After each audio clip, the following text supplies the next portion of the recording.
더운 여름이 지나면 대개 가을부터 인사이동 준비 그리고 청빙 준비 시즌입니다. 어떻게 사람을 세워야 할까요? 몇 가지 원리는 이렇습니다. 1. 첫째, 스펙으로 목회자를 뽑으려고 해서는 안 됩니다. 화려한 이력, 유학, 박사 학위가 중요한 게 아닙니다. 그런 것도 필요하지만 사실 목회 커리어를 봐야 합니다.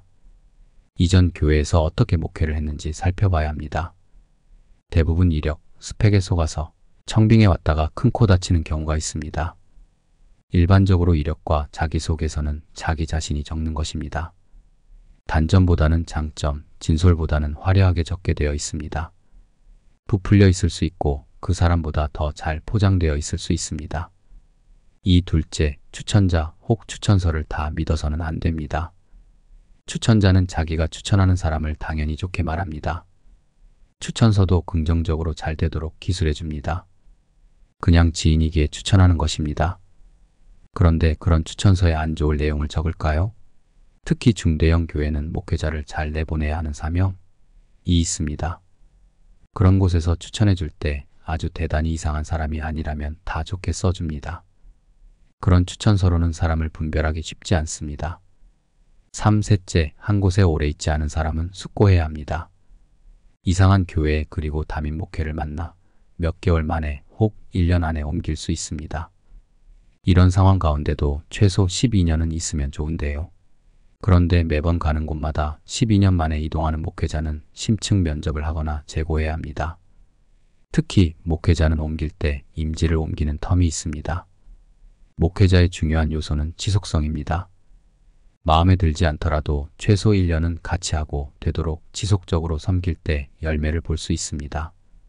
씨도 뿌리지 않고 물도 주지 않고 열매가 없다고 떠나면 정말 어느 곳에서도 열매를 보기 힘듭니다. 4. 넷째, 능력보다는 성숙을 보아야 합니다. 완벽한 목회자는 없습니다. 그러나 자신의 능력보다 가는 교회를 품을 성숙한 목회자여야 할 겁니다. 교회를 섬길 때 인사 시즌 인터뷰를 보곤 하였습니다. 능력을 정말 많은데 섬기던 교회의 지인을 통해 연락해보면 다른 교역자들 혹 성도들과 관계가 안 좋은 경우가 있었습니다. 이런 사람보다는 인격적으로 성숙한 사람이 더 나을 겁니다.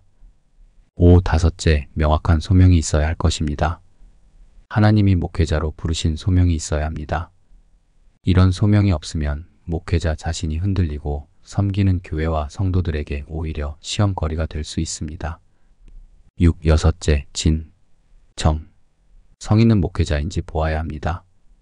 진실한지, 정직한지, 성실한지 아닌지를 살피면 좋습니다. 진, 정, 성. 잊지 않으면 오래 갈 수 있습니다. 교회는 공동체입니다.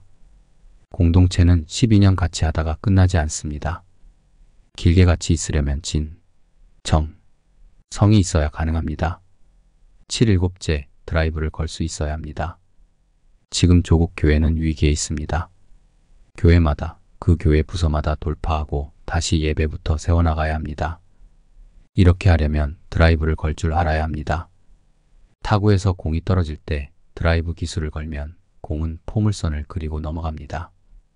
단순히 넘어가기만 하는 것이 아니라 스핀이 들어가 강력한 파워가 실리게 됩니다. 이제 포스트 코로나 시기입니다. 목회자가 너무 순박하기만 해서는 좋은 지도자라고 할 수 없습니다.